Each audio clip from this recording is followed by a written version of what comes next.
This is how to freeze dry 40 pounds of bananas. I actually started by going to Amazon and buying this handy banana slicer.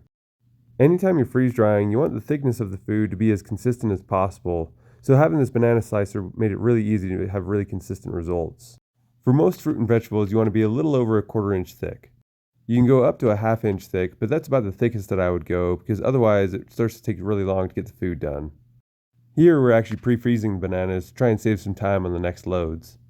For this drying recipe, we're going to set the machine at about 115 degrees.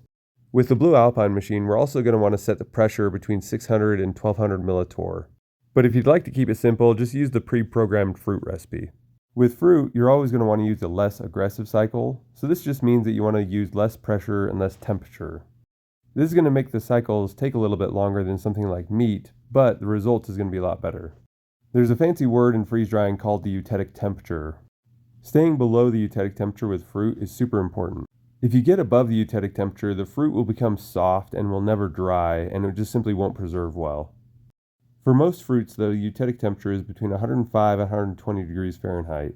Another thing you want to consider is how big your loads are. This particular load was extremely heavy at about 15 pounds. We really packed the bananas into this one, so it actually made breaking them apart pretty difficult. And because it was 15 pounds, it also took a lot longer than it probably should have. I would recommend just doing smaller loads that are faster rather than larger loads that take longer. Over the course of a week, this will increase the throughput of the machine. One thing that also happens on large loads is that your pump ingests more water. This happens because when the ice forms, it actually acts as an insulator and prevents the refrigeration from doing its job of capturing the water vapor. This 40 pounds of bananas took 3 loads in the medium machine. This second load was extremely heavy, and we should have just distributed some of the weight into the third load to make the second load a little bit lighter on the machine. The total cost of doing these 40 pounds of bananas was actually about $40. The bananas cost about 57 cents a pound. The other consumables that we use are things like bags and oil and oxygen absorbers. Electricity is also going to be an associated cost that you're going to want to consider.